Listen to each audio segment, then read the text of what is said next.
essa sensibilidade, como demonstrado por pesquisadores de ontem e de hoje, o espírito encarnado tem condições de registrar, por exemplo, até num campo de energia estática, a influência que dele emana, com evidente repercussão na organização somática. Mas é no domínio do magnetismo espiritual, psicomagnetismo, que essa extraordinária qualidade do psicossoma surge especialmente relevante.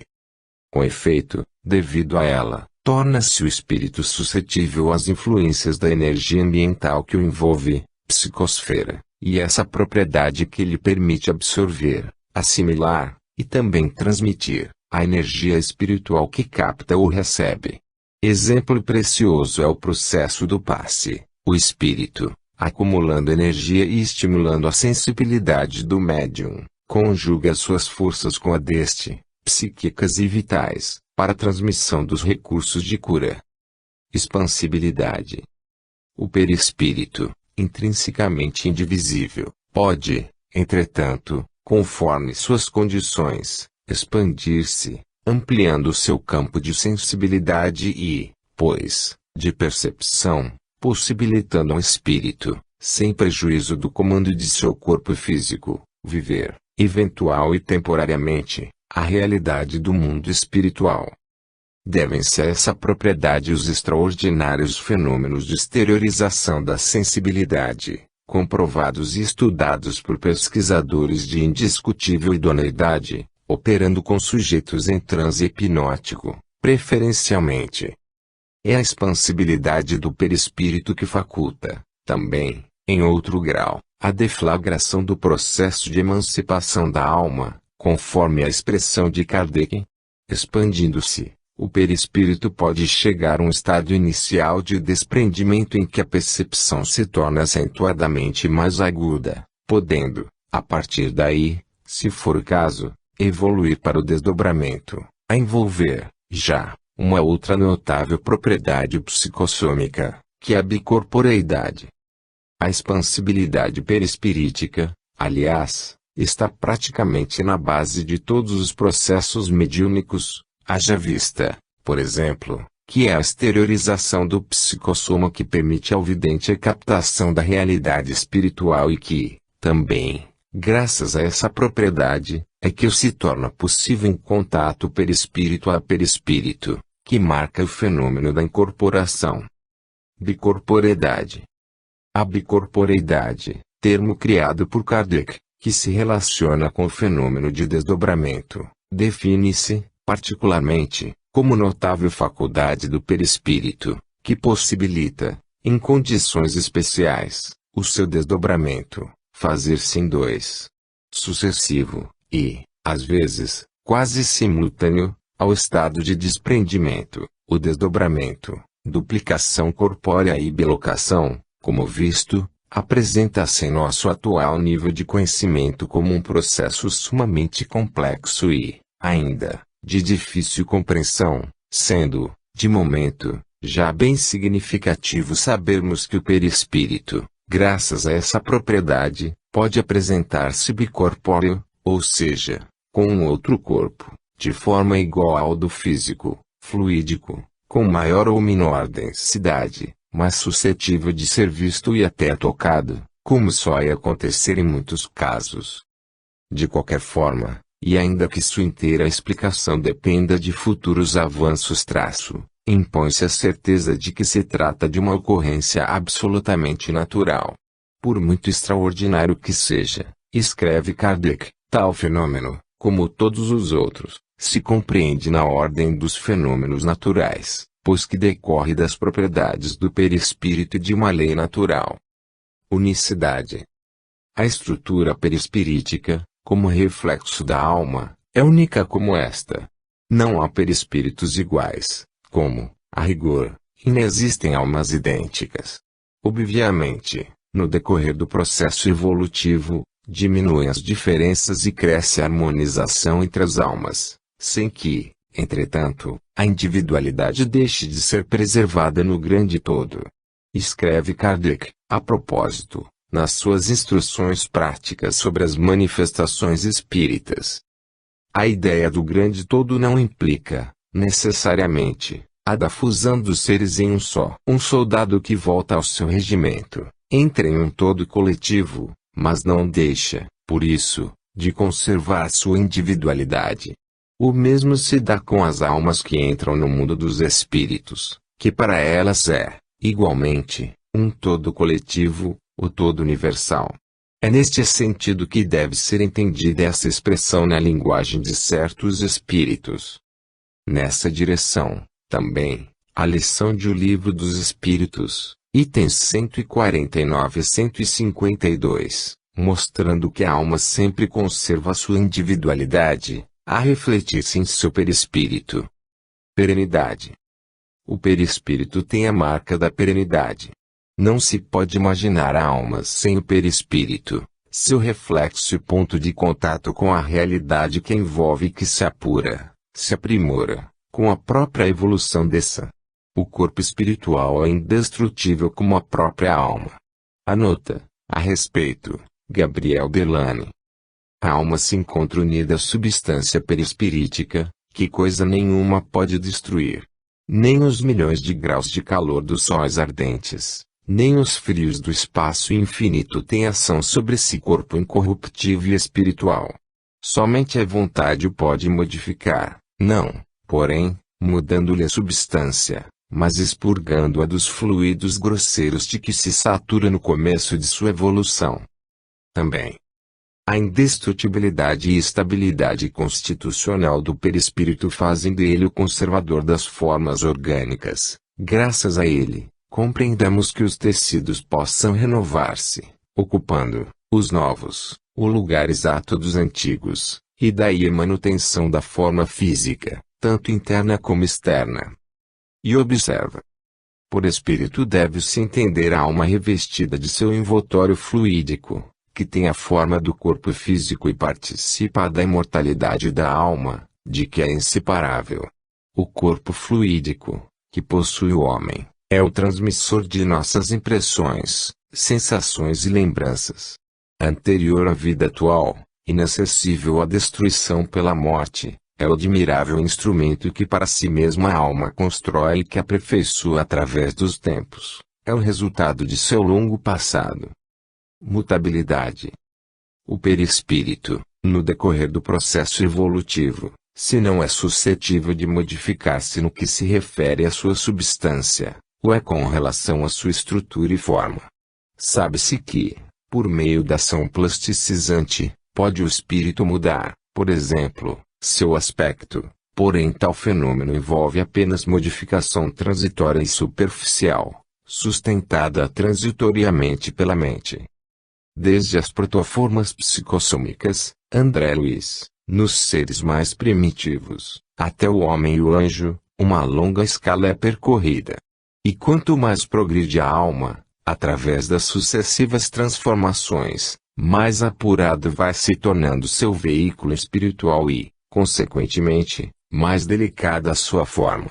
Ensina Kardec que o envoltório perispirítico de um espírito se modifica com o progresso moral que este realiza em cada encarnação.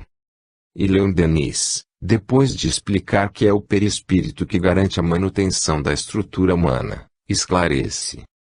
Esse corpo fluídico não é, entretanto, imutável, depura-se e enobrece-se com a alma, segue através das suas inumeráveis encarnações. Com ela sob os degraus da escada hierárquica, torna-se cada vez mais diáfano e brilhante para, em algum dia, resplandecer com essa luz radiante de que falam as Bíblias antigas, e os testemunhos da história a respeito de certas aparições.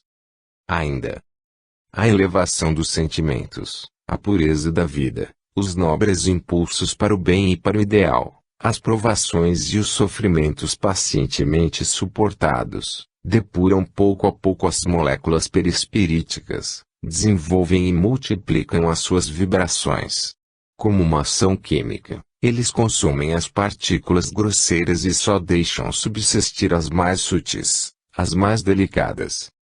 Quanto mais elevado é o espírito, tanto mais sutil, leve e brilhante é o perispírito. Tanto mais isento de paixões e moderado em seus apetites ou desejos é o corpo. A nobreza e a dignidade da alma refletem-se sobre o perispírito, tornando-o mais harmonioso nas formas e mais etéreo. O tempo, pois, constrói, com a evolução da alma, neste e em outros mundos, a própria eterização do perispírito. O item 186 de O Livro dos Espíritos esclarece, a propósito, que em graus mais avançados, quando já desnecessária forma física para a drenagem das imperfeições espirituais, o corpo espiritual, sem que desapareça, parece quase confundir-se com a própria alma. Capacidade refletora. O corpo espiritual, extensão da alma que é, reflete contínua e instantaneamente os estados mentais. O perispírito, nas palavras de André Luiz, é suscetível de refletir, em virtude dos tecidos rarefeitos de que se constitui, a glória ou a viciação da mente.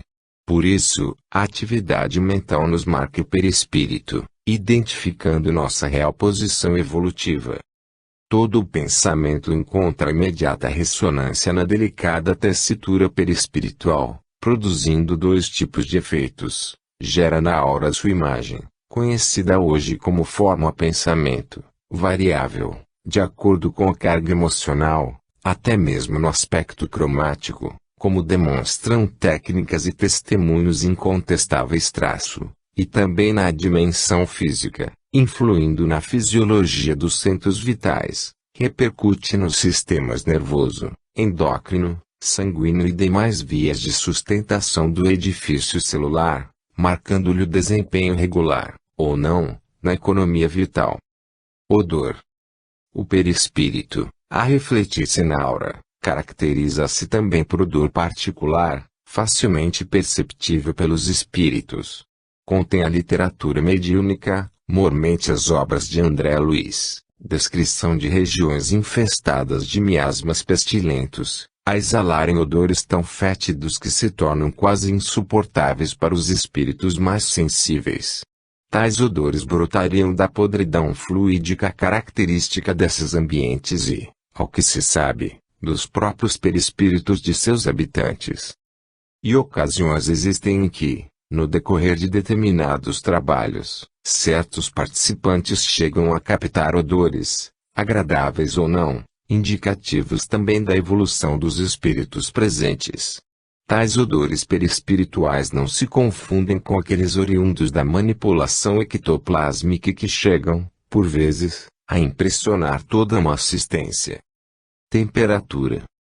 Como, no desenvolvimento da atividade mediúnica, certos médiuns registram, por exemplo, uma espécie de gélido torpor, com a vizinhação de alguma alma sofredora, ou, ao contrário, uma cálida sensação de bem-estar, quando da aproximação de um espírito superior, é lícito cogitar-se da possibilidade de que o perispírito também mostre uma espécie de temperatura própria, relacionada, naturalmente, com o grau de evolução do espírito.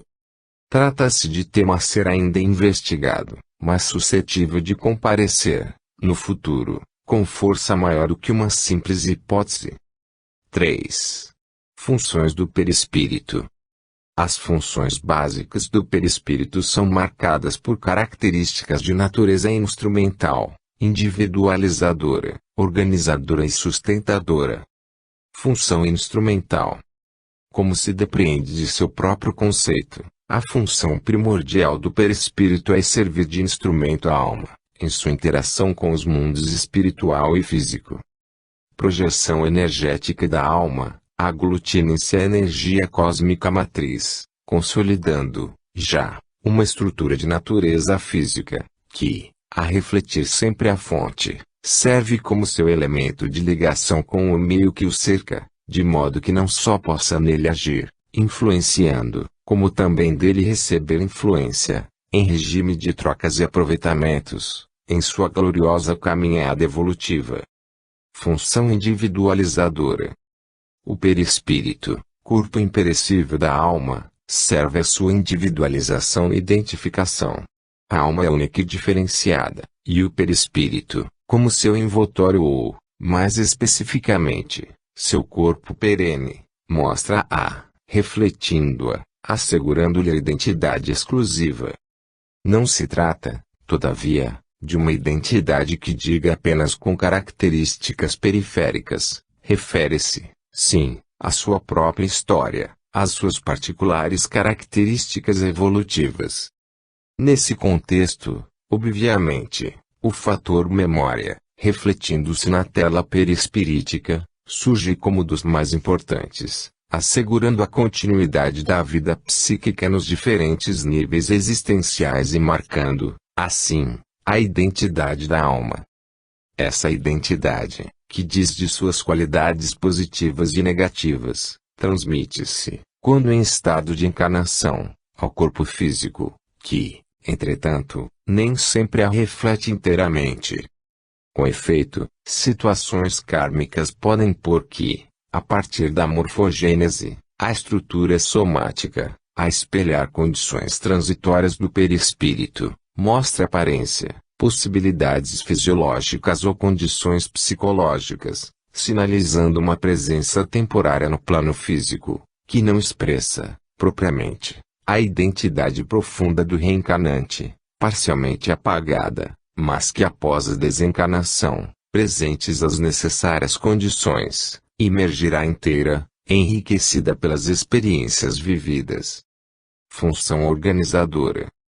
A função organizadora do perispírito aparece especialmente notável no processo de reencarnação, em que o ritmo morfogenético, obedecendo aos impulsos psicossômicos de crescimento, leva à formação de um novo corpo físico que se estrutura rigorosamente de acordo com as características que marcam o corpo espiritual, modelo por excelência. Esse papel do perispírito, projeção da alma, no processo vital é, de muito, conhecido, tanto no Oriente como no Ocidente, sendo também pressentido em círculos científicos contaminados pelo materialismo. Claude Bernard, por exemplo, já escrevia em sua Introduction à la Médecine, o que diz essencialmente com o domínio da vida e não pertence à química, nem à física, nem ao que possamos mais imaginar, é a ideia geratriz dessa atuação vital. Em todo germen vivo há uma ideia dirigente a manifestar-se e a desenvolver-se em sua organização. A propósito, em fórum promovido, novembro, 1997, pela Universidade de São Paulo, no qual foi refutado o aborto, a doutora Marlene E.R.S. Nobre, mostrando que uma única célula, para funcionar, necessita de 2.000 enzimas específicas, informava. Os irmãos Igor e Grishka Bogdanov, físicos de renome da atualidade, descobriram com auxílio de biólogos e o concurso de matemáticos, que a reunião de 1.000 dessas enzimas, de forma ordenada e perfeita, no decorrer de bilhões de anos, representa, na verdade, uma impossibilidade estatística, 1 em 10, elevado ao expoente 1.000, e concluíram: não podemos senão constatar a existência de um fenômeno de ordem subjacente que conduz inelutavelmente ao surgimento da vida. A noção da existência de um princípio diretor imaterial, a comandar o desenvolvimento da vida, ocupa cada vez mais lugar na ciência, que, aliás, já começou a admitir a presença de um agente estruturador mesmo na formação das subpartículas. A esse respeito, lembra o professor Carlos de Brito Embaçaí a conclusão a que chegou o cientista Murray Gell-Mann, ao pesquisar a existência e as reações das partículas atômicas, no acelerador da Universidade de Stanford, e.u., de que não é possível existir nenhuma subpartícula atômica, por mais elementar que seja, sem que ela corresponda a um agente estruturador estranho ao domínio físico, porque só assim poderá explicar-se a formação destas mesmas partículas subatômicas, a partir da energia cósmica em expansão. Nessa direção, observam as jornalistas e pesquisadoras norte-americanas, S. Ostrander e Eli Schroeder. Nos últimos anos, inúmeros cientistas de muitos países têm pressuposto a existência de uma espécie de matriz, uma espécie de padrão organizador, invisível, inerente aos seres vivos. Informam as citadas autoras, com base nas investigações de E. Harrison Salisbury, the Soviet Union, The 50 Years, W. P. Bentley, An Approach to a Theory of Survival of Personality, Journal of the American Society for Physical Research. E outros, o resultado de experiências realmente significativas, demonstrando a existência dessa matriz organizadora. Na União Soviética, por exemplo, o Dr. Alexandre Studitsky, do Instituto de Morfologia Animal de Moscou, picou um tecido muscular em pedacinhos e enfiou-os na ferida feita no corpo de um rato. A partir desses pedacinhos, o corpo reconstituiu um músculo inteiramente novo, como se existisse um padrão organizador. Um neurologista norte-americano descobriu que poderia atinar com vestígios do padrão de campo elétrico do membro cortado de uma salamandra. Outros cientistas, tomando de um glóbulo de protoplasma, que deveria crescer no braço de um animal fetal, o colocaram no lugar da perna. Daí nasceu uma perna, e não um braço, o que supõe, mais uma vez, um campo organizador. A função organizadora do perispírito, a mostrar na verdade, como visto, a ação organizadora da alma, tem sido, às vezes, designada só como função modeladora e se destaca ao ponto de servir de referência básica em construções formuladas por diversos autores, entre eles, no Brasil, o conceituado cientista espírita Hernani Guimarães Andrade, que, em seus estudos sobre a alma e o perispírito, chegou ao conceito do que denominou modelo organizador biológico, MOB, capaz de atuar sobre a matéria orgânica e provocar-lhe o desenvolvimento biológico. Assinale-se, a propósito, que a ideia de um modelo que sirva à organização biológica não é nova, tendo sido também aventada por vários biólogos durante a década de 1920, que o pensaram em termos de campos morfogenéticos. Ultimamente, tem sido ela retomada e apresentada com diferentes molduras.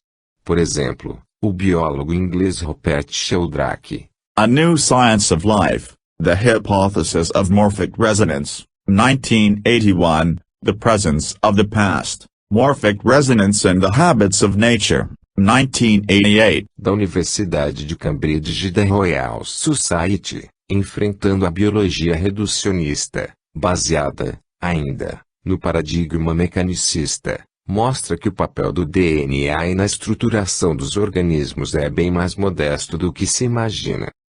Segundo o cientista, o código genético nele inscrito coordena a síntese das proteínas, determinando a sequência dessas macrocélulas, mas o modo como se distribuem as proteínas escapa ao comando dos genes. A maneira como as proteínas se distribuem dentro das células, as células nos tecidos, os tecidos nos órgãos e os órgãos nos organismos não estão programados no código genético, afirma Sheldrake. Dados os genes corretos, e portanto as proteínas adequadas, supõe-se que o organismo, de alguma maneira, se monte automaticamente. Isso é mais ou menos o mesmo que enviar, na ocasião certa, os materiais corretos para um local de construção e esperar que a casa se construa espontaneamente.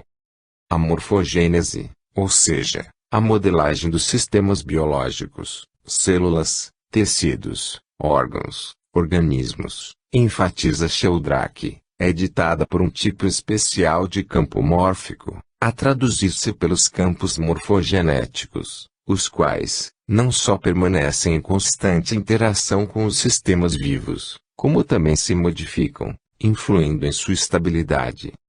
Allan Kardec, ainda que não tenha se referido expressamente ao papel modelador do perispírito, escreveu.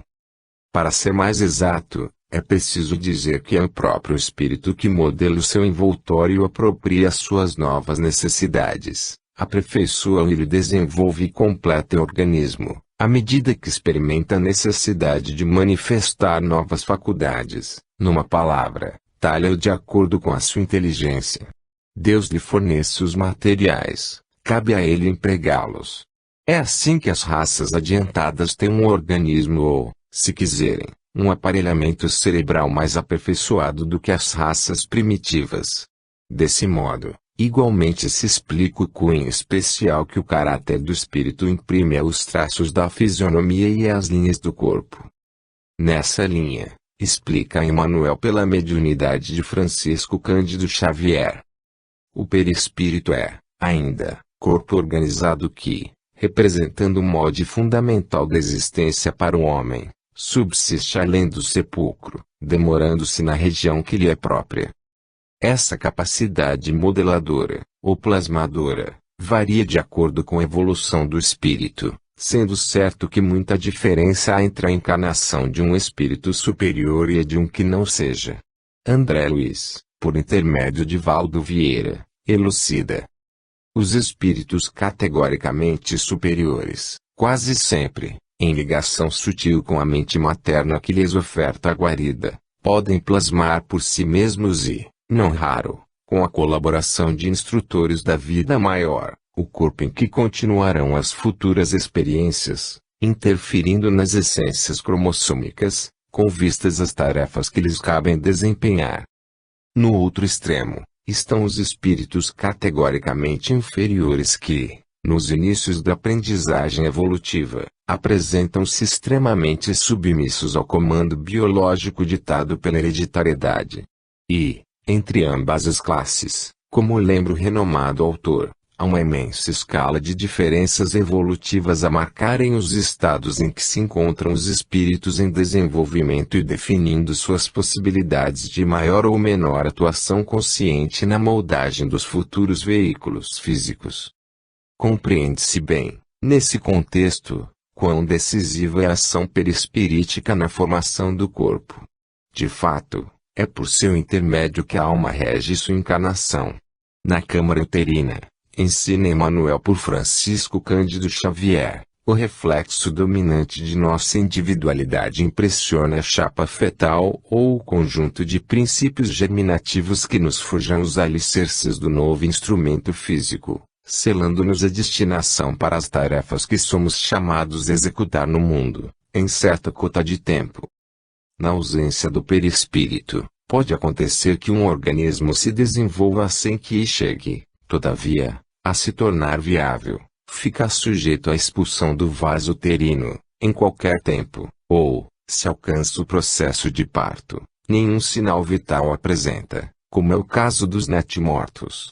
O desenvolvimento fetal, que pode até culminar com a estruturação de um corpo, normalmente mal formado, acontece, então, apenas por comando do automatismo biológico, construído pelos milênios de evolução. Observe-se a propósito que, muitas vezes, pode mesmo haver um início de reencarnação, com o princípio de moldagem perispiritual do novo corpo que, entretanto, se interrompe com a cessação do processo e o afastamento do perispírito, passando o desenvolvimento fetal a depender exclusivamente da sustentação gerada pelos recursos maternos, limitados e logo extinguíveis. Devido a isso, interrompe-se naturalmente a gravidez ou, se for o caso, acontece o parto de corpo sem vida.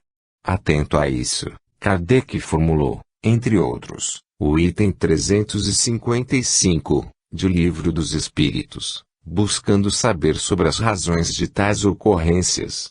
Claro, o ensinamento dos espíritos instrutores, frequentemente isso se dá e Deus o permite como prova, quer para os pais do nasciturno, quer para o espírito designado a tomar lugar entre os vivos. Essa lição, aliás, é tão importante quanto se sabe que são inúmeros, a propósito, os relatos de suicidas que, por não terem valorizado as oportunidades de vida física, procuram depois recompor-se, enfrentando as frustrações das reencarnações malogradas. A função organizadora do perispírito, obviamente, não diz apenas com a forma, os aspectos anatômicos ou as peculiaridades fisionômicas do ser em gestação, mas, principalmente, com os diversos sistemas de sustentação psicofisiológica que regerão sua vida. É aí, aliás, que aparece o papel exponencial do psicossoma. Inaugurado o processo embriogênico, ou antes, até traço, o reencarnante, normalmente sob a assistência espiritual superior, já influencia o equipamento genético disponível, como visto, de modo que consolide o instrumental biológico para atender às necessidades de sua recorporificação, sempre com vistas à sua evolução. Nessa ação, em que genes são ativados e os outros enfraquecidos, submetendo-se à dominação daqueles, em processo de construção de um edifício genético propício aos fins da reencarnação, marca o perispírito sua importância na definição do novo corpo. Pronto o alicerce genotípico, e definido o mapa das possibilidades fenotípicas tem curso, principalmente a partir do surgimento dos folhetos blastodérmicos, o mais delicado e complexo processo de que se tem notícia, em que cada reencarnante transmite ao corpo informação suas características e potencialidades, até mesmo as de natureza patológica, cimentando seu futuro próximo na carne. Na organização do novo veículo somático, a partir de células-tronco, especializam-se células, tecidos, órgãos e funções, a espelharem iguais estruturas e funções do perispírito, consolidando-se, afinal, sob o influxo da energia gerada pelos seus centros de força, ou centros vitais, poderosas usinas sustentadoras do metabolismo psicossômico. Nesse processo, todavia, não acontece somente o fluxo de energia vital, mas também uma espécie de drenagem da energia degradada, miasmas espirituais, atraída aos centros de força do perispírito, devido à invigilância moral e seus fatores subsequentes, como a desarmonização e o remorso. Esse tipo de energia provocará as disfunções e as malformações que levarão o reencarnante, quase sempre muito dolorosamente, à reharmonização espiritual, condição de seu progresso. Como afirma André Luiz, por Valdo Vieira, quase sempre o corpo físico deve sofrer mutilações e enfermidades benéficas, inibições e dificuldades orgânicas de caráter inevitável, porque, de aprendizado em aprendizado e de tarefa em tarefa, quanto aluno de estágio em estágio para as grandes metas educativas, é que se levantará, vitorioso, para a ascensão à imortalidade celeste. Como se vê, essa importante função perispirítica, responsável pela organização do instrumento físico do espírito que retorna, aparece como dado fundamental no esquema de evolução humana. Função sustentadora.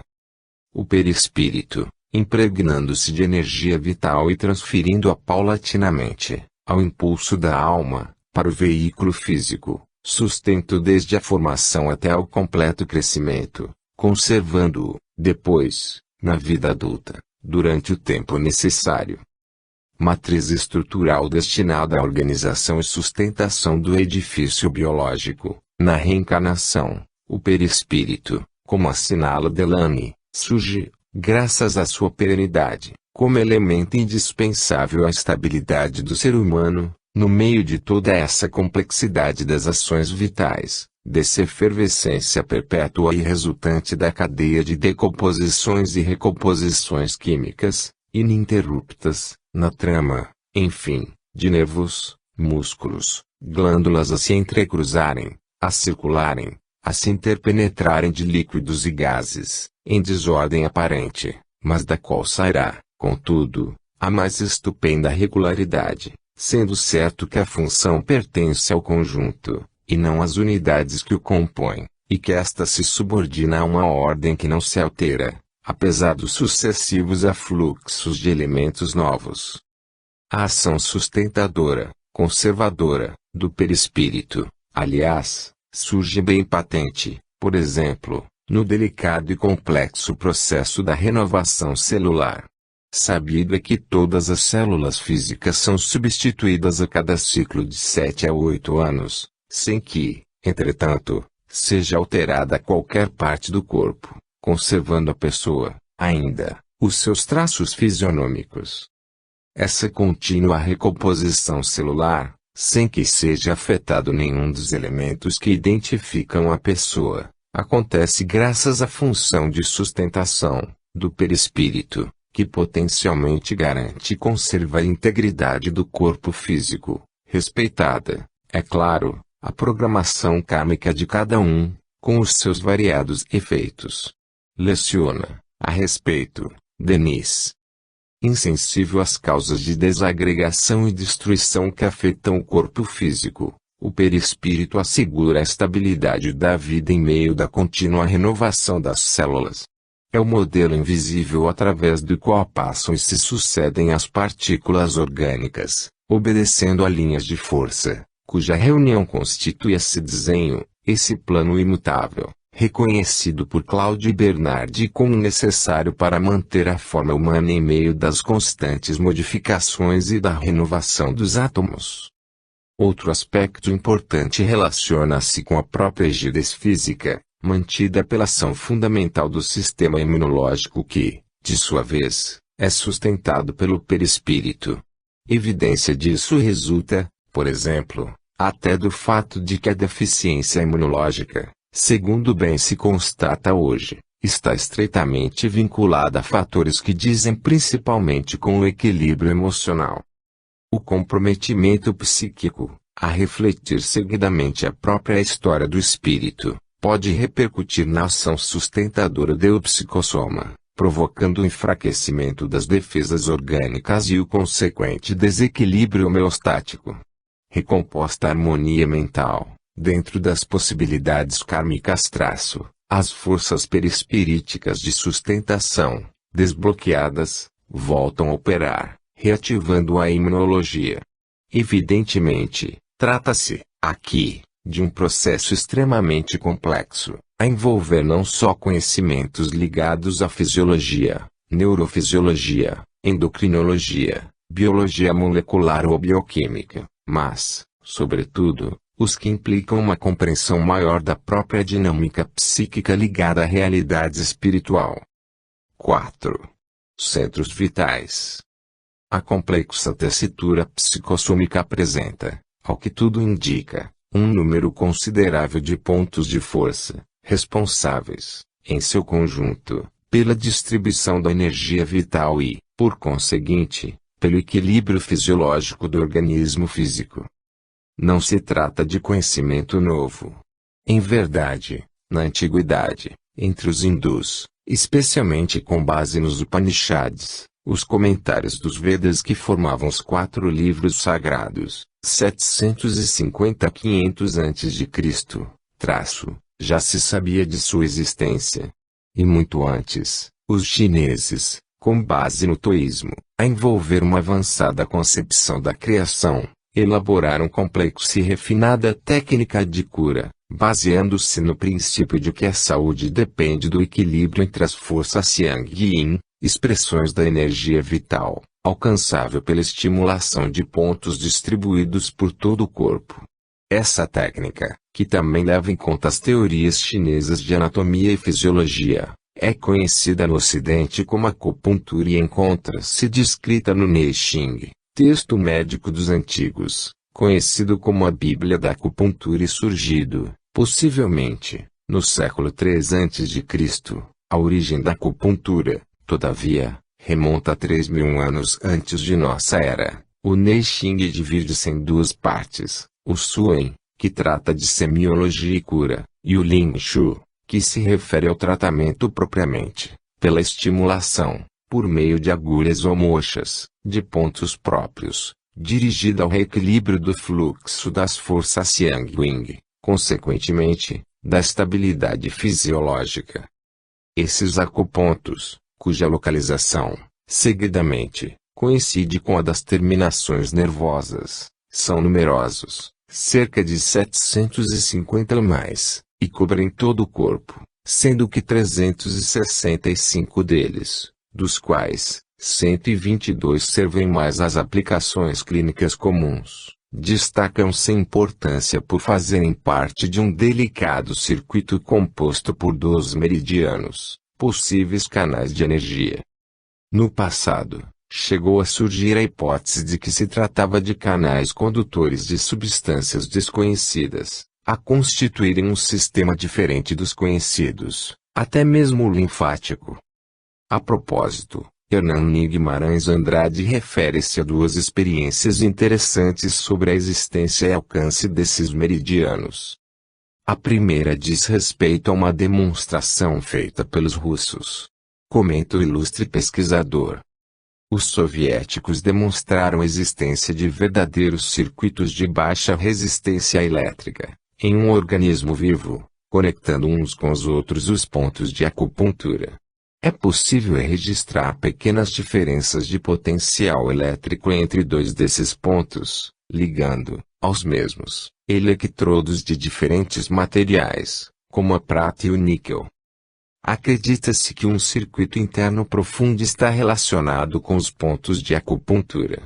Crê-se que tais conexões ocorrem sob a condição de um campo de energia em vez de uma rede condutora.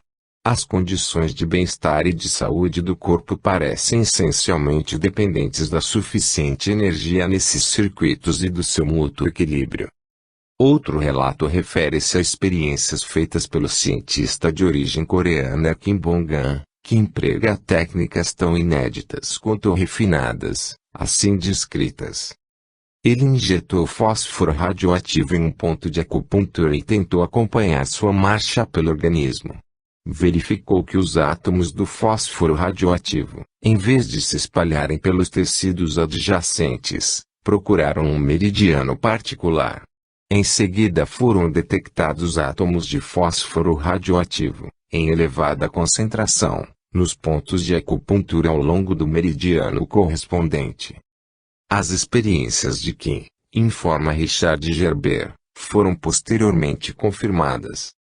Estudos, realizados pelo pesquisador francês Pierre de Vernejoul e seus colaboradores, confirmaram as descobertas de Kim em seres humanos. Eles injetaram tecnécio radioativo 99 metros nos pontos de acupuntura dos pacientes e acompanharam a absorção do isótopo através de uma câmara gama. De Vernejoul verificou que o tecnécio radioativo 99 metros migrava ao longo do traçado dos clássicos meridianos da acupuntura chinesa, percorrendo uma distância de 30 centímetros em 4 a 6 minutos. A injeção de isótopo em pontos aleatórios da pele, nos sistemas venoso e linfático não produziu resultados semelhantes, sugerindo que os meridianos constituem uma via morfológica distinta. Essas e outras experiências, como as de Bull, por exemplo, retrocitadas, em torno dos campos de vida, Fields of Life, ressaltam a verdade muito conhecida de que existem pequenos centros de força que, interligados, respondem pela sustentação do equilíbrio vital do organismo. A tradição oriental, recolhida por estudiosos que lideraram o surgimento de diversas correntes espiritualistas no Ocidente, reporta-se a existência de centros energéticos maiores, a comandarem, de alguma forma, ao que tudo mostra, os demais. Esses centros, denominados chakras ou chakras, do sânscrito, roda, círculo, disco, órbita, localizar-se-iam num segundo corpo, sutil, matriz do físico.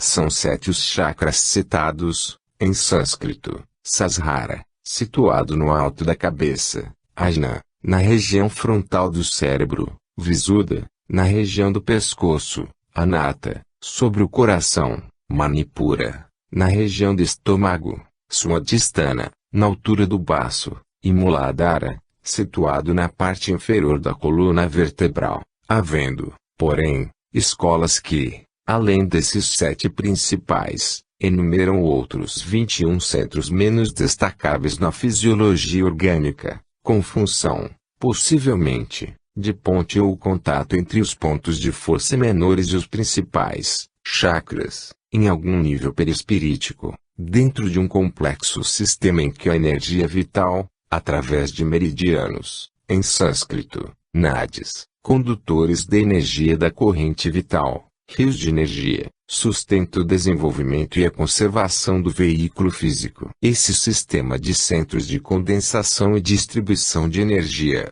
e de conexões que os interligam, embora sua expressão física, compõe, obviamente, o corpo espiritual. Os chamados chakras, como acontece com os centros menores, conhecidos como pontos de acupuntura ou acupontos, modernamente, campos de vida, são hoje cada vez mais estudados e mesmo aparelhos têm sido construídos para detectá-los e avaliá-los. O médico e pesquisador japonês Hiroshi Motoyama, por exemplo, baseando-se nas hipóteses de que cada chakra se relaciona intimamente com um determinado plexo nervoso e seu respectivo órgão interno, e procurando descobrir a energia produzida pelos chakras e lançada no corpo, desenhou um aparelho que denominou instrumento do chakra, o qual, ao contrário do eletroencefalógrafo e dos instrumentos de eletrofisiologia, conforme explica, detecta minúsculas variações energéticas, elétricas, magnéticas, ópticas, de um paciente, sendo os sinais ópticos e elétricos por ele emitidos amplificados e analisados por um processador, um analisador de espectros de força e outros equipamentos semelhantes localizados no exterior do recipiente, sendo então registrados simultaneamente numa fita gravadora de diversos canais, juntamente com variáveis convencionais como a respiração, o ECG, o pletismógrafo e o GSR.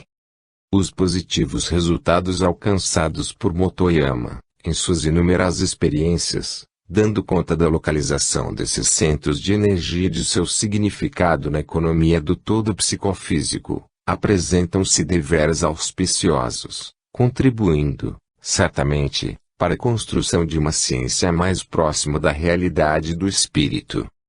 Com o surgimento dos notáveis trabalhos do espírito André Luiz, por meio da mediunidade de Francisco Cândido Xavier, tomou-se conhecimento da efetiva existência desses centros de força fundamentais, melhor denominados centros vitais.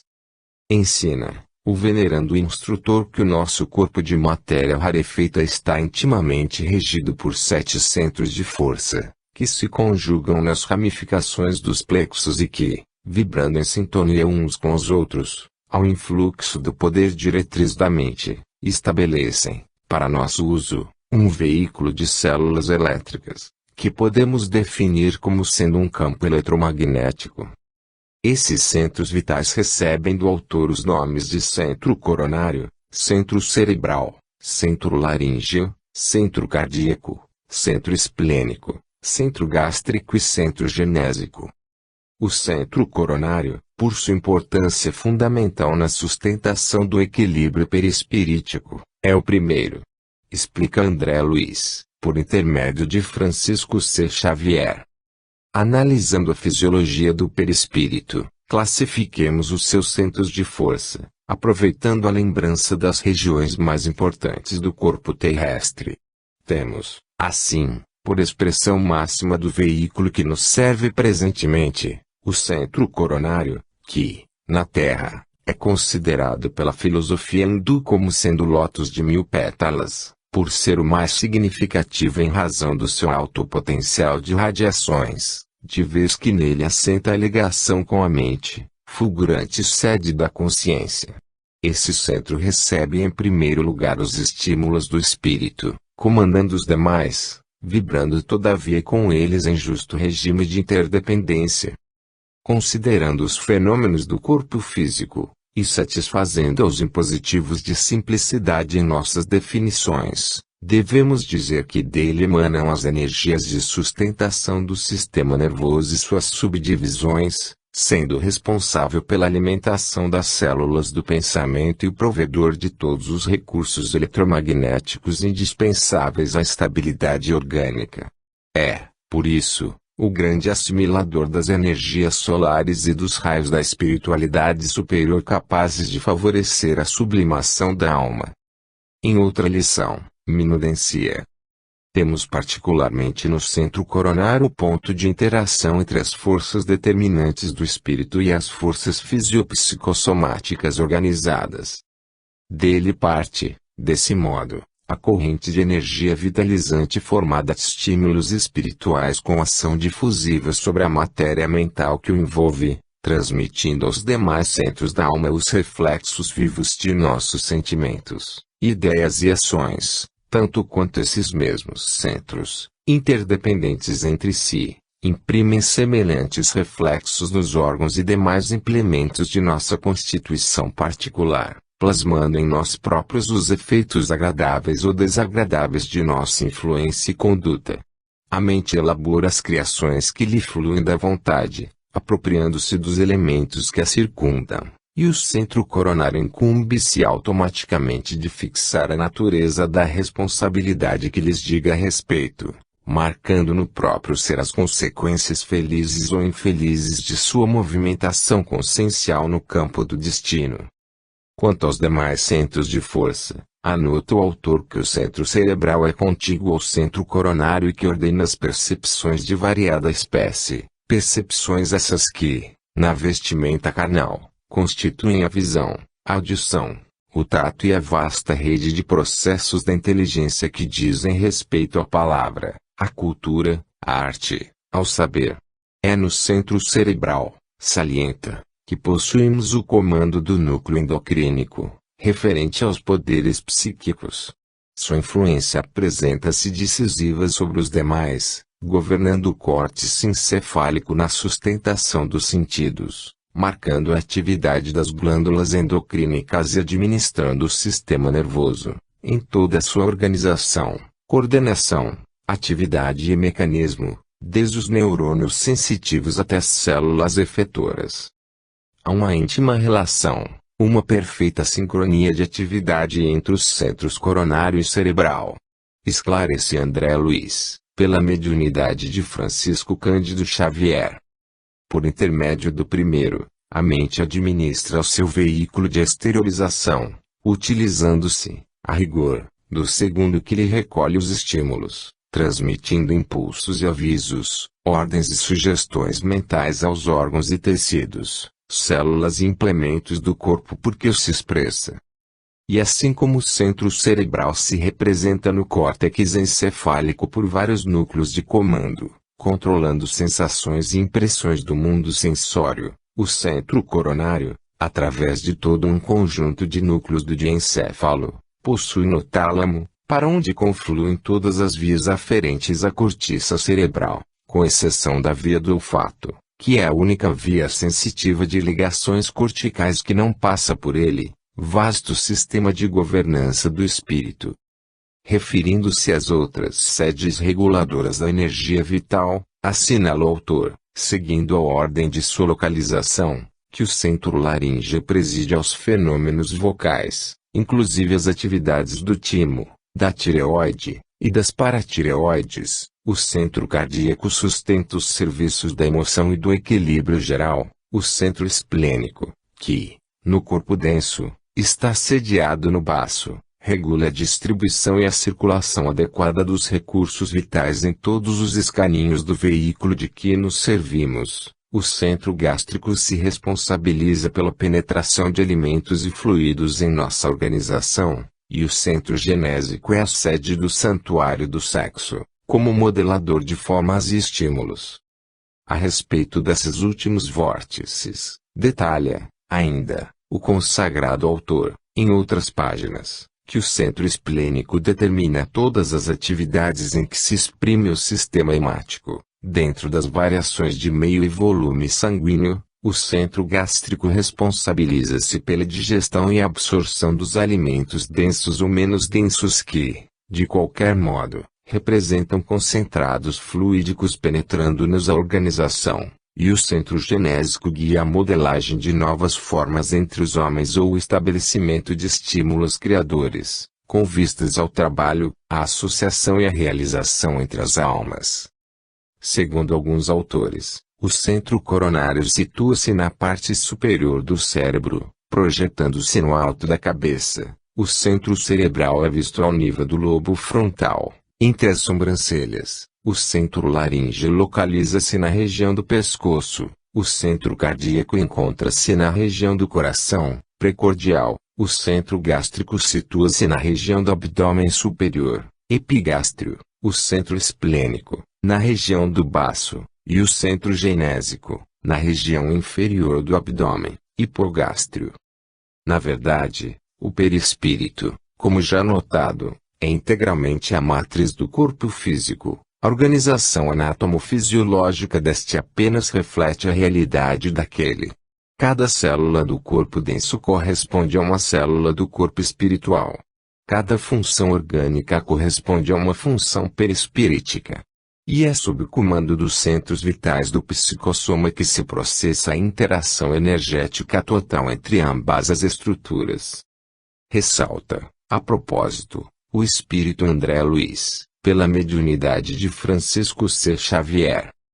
São os centros vitais fulcros energéticos que, sob a direção automática da alma, imprimem às células a especialização extrema, pela qual o homem possui no corpo denso, e detemos todos no corpo espiritual em recursos equivalentes, as células que produzem fosfato e carbonato de cálcio para a construção dos ossos, as que se distendem para a recobertura do intestino, as que desempenham complexas funções químicas no fígado, as que se transformam em filtros do sangue na intimidade dos rins e outras tantas que se ocupam do fabrico de substâncias indispensáveis à conservação e defesa da vida nas glândulas, nos tecidos e nos órgãos que nos constituem o cosmo vivo de manifestação. Os centros vitais, chakras.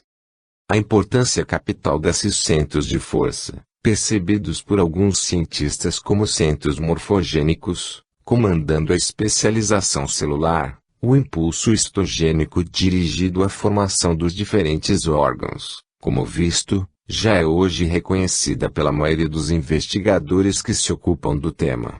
Observe-se, finalmente, que nas fases de intermissão, termo empregado por Guimarães Andrade para designar, em espiritismo, o intervalo entre encarnações, os centros vitais nada perdem importância na sustentação do dinamismo perispirítico, embora apresentem algumas transformações importantes, principalmente nos centros gástrico e genésico, como informa André Luiz, e ainda que, de outro lado, sob o influxo da mente, possam esses dois centros de força entrar em processo de debilitação, chegando até quase apagar-se fisiologicamente. 5. Provas da existência do perispírito. A comprovação da existência do perispírito, que o Espiritismo oferece, constitui, inegavelmente, contribuição das mais valiosas para o conhecimento do homem, em sua integridade. Segundo sugestão de Leon Denis, podem as provas ser divididas em objetivas e subjetivas.